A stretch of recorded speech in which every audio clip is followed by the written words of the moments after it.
क्या हम दूसरों की आवश्यकताओं के प्रति संवेदनशील हैं?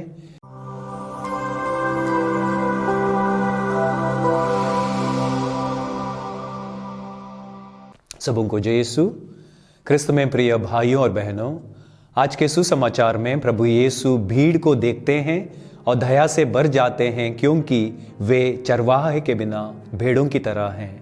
उनकी दया केवल भावनाओं तक सीमित नहीं रहती, यह कार्यों में बदल जाती है। वह उन्हें सिखाते हैं, उन्हें पोषण देते हैं और उनके शारीरिक आवश्यकताओं को पूरा करने के लिए एक चमत्कार करते हैं। 5 रोटियों और 2 मछलियों से 5000 लोगों को खिलाने का यह चमत्कार ईश्वर की व्यवस्था और हमारी प्रतिक्रिया के 3 गहरे सत्य प्रकट करता है। सबसे पहला, दया, सेवकाई का आधार। प्रभु यीशु की दया निष्क्रिय नहीं है, वह लोगों की आत्मिक और भौतिक भूख को सक्रिय रूप से संबोधित करते हैं। आज हम संत रेमंड ऑफ पेन्याफोर्ट का पर्व भी मनाते हैं, जिन्होंने इस मसीह दया को प्रतिबिंबित किया।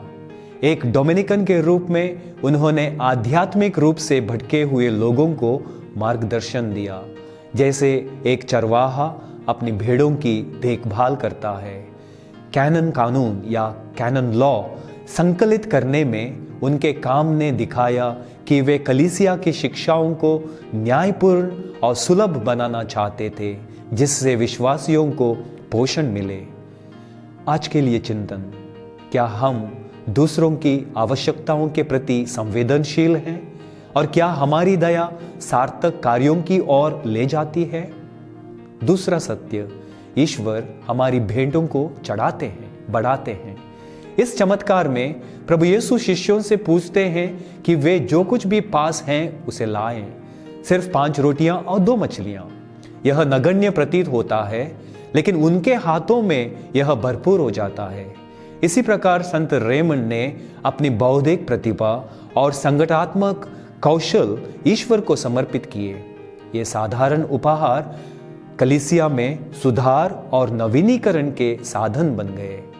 हमारे लिए चिंतन, क्या हम अपनी प्रतिभा और संसाधन ईश्वर को समर्पित करते हैं?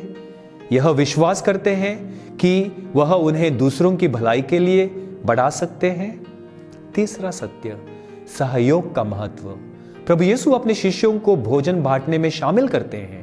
वह अकेले कार्य नहीं करते, बल्कि उनके माध्यम से भीड़ को भोजन प्रदान करते हैं। संत रेमंड ने भी सहयोग में विश्वास किया। वकीलों और कैननिस्ट के संरक्षक संत के रूप में उन्होंने कलीसिया में व्यवस्था और न्याय स्थापित करने के लिए दूसरों के साथ मिलकर काम किया। आज के लिए चिंतन, क्या हम समझते हैं कि मसीही मिशन व्यक्तिगत नहीं बल्कि सामूहिक है? हम अपने परिवारों, पल्ली और समुदायों में बेहतर सहयोग कैसे कर सकते हैं? कार्य करने का आह्वान। इस सुसमाचार और संत रेमंड ऑफ पेन्याफोर्ट के जीवन पर विचार करते हुए हम स्वयं से पूछें, हमारे जीवन में जरूरतमंदों पर दया कैसे दिखा सकता हूं? कौन सी रोटियां और मछलियां मैं ईश्वर को अर्पित कर सकता हूं ताकि वह उन्हें बढ़ा सके? मसीह के प्रेम और सेवा के मिशन को पूरा करने के लिए मैं दूसरों के साथ कैसे सहयोग कर सकता हूं? आमीन।